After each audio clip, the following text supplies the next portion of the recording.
Hello दोस्तों, आप सभी का स्वागत है हमारे यूट्यूब चैनल कविंदर भैया पर। तो दोस्तों, आज हम लोग कक्षा 6 का महान व्यक्तित्व पढ़ेंगे।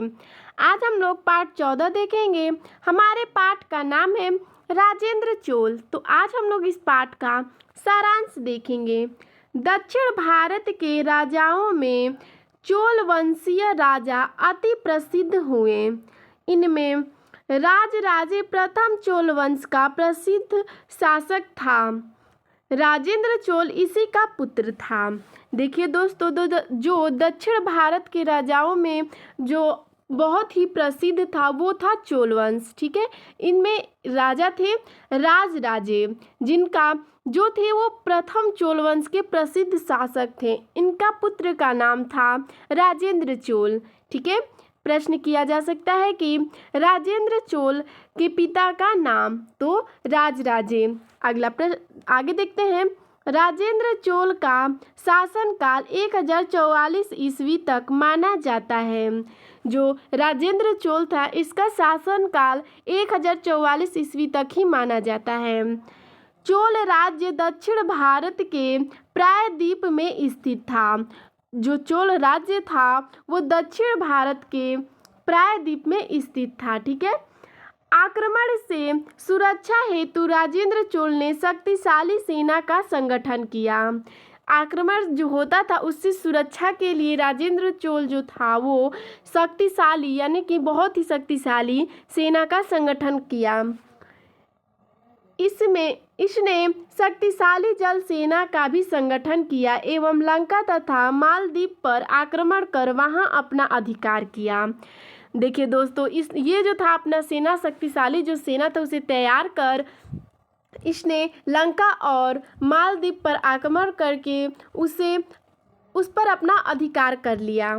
ठीक है, इसकी सेना ने उड़ीसा पार गंगा जी तक पहुंचकर बंगाल के शासन पर विजय प्राप्त की।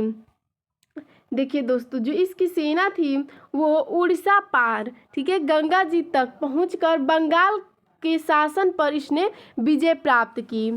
आगे देखते हैं। इस पर इसने गंगईकोंड उपाधि धारण की। जब ये गंगा पार मतलब कि गंगा जी तक पहुंचकर बंगाल पर शासन कर लिया था, विजय उस पर प्राप्त कर लिया, तो इस पे इसने एक उपाधि धारण की। उस उपाधि का नाम है गंगईकोंड।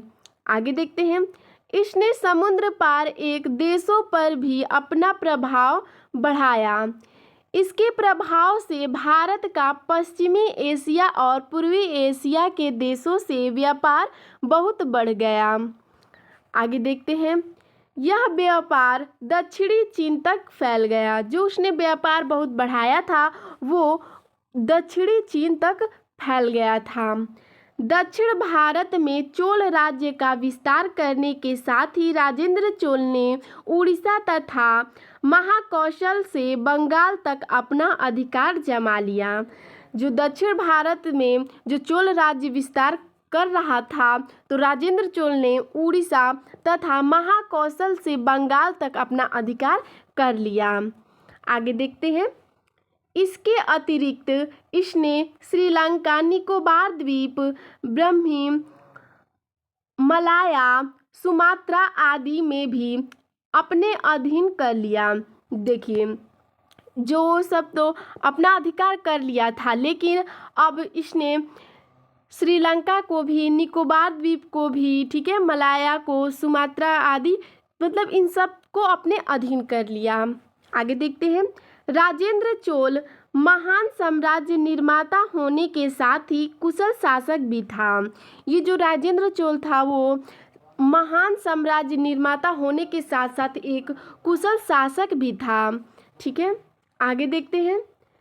इसने राज्य की शासन व्यवस्था पर विशेष ध्यान दिया। जो ये राजेंद्र चोल था वो राज्य की शासन व्यवस्था कैसी है, ठीक है या खराब है, इस पर यह ध्यान देता था। आगे देखते हैं। इसका साम्राज्य कई प्रांतों में विभक्त था।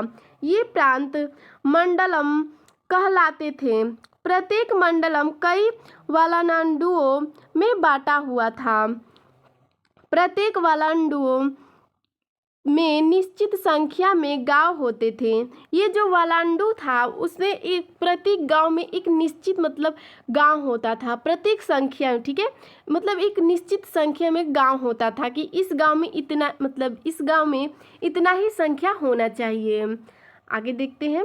ग्रामीण विकास के लिए ग्राम सभाएं तथा स्वायत्तशासी संस्थाएं थीं। राजेंद्र चोल ने कृषि की उन्नति की ओर बहुत ध्यान दिया। ये जो राजेंद्र चोल था वो कृषि की ओर बहुत ही ध्यान दिया, ठीक है। उसके शासनकाल में तालाबों में सिंचाई की सुविधा बढ़ गई। उसी के शासनकाल में जो तालाबों में सिंचाई होते थे वो बढ़ गई। आगे देखते हैं। इसकी सुंदर शासन व्यवस्था के कारण समाज में शांति थी और इसकी सुंदर मतलब जो शासन व्यवस्था था वो बहुत ही सुंदर था, इसी के कारण समाज में बहुत ही शांति थी। सामाजिक जीवन सुखी और सुविधापूर्ण था। राज्य की रक्षा और शासन की सुंदर व्यवस्था आश्चर्यजनक थी। जो मतलब यह व्यवस्था किया था उसे देखकर यह बात है कि यह आश्चर्यजनक है कि यह इतना सुंदर व्यवस्था है। तो दोस्तों, आपको हमारा यह वीडियो कैसा लगा हमें कमेंट में ज़रूर बताइएगा। धन्यवाद।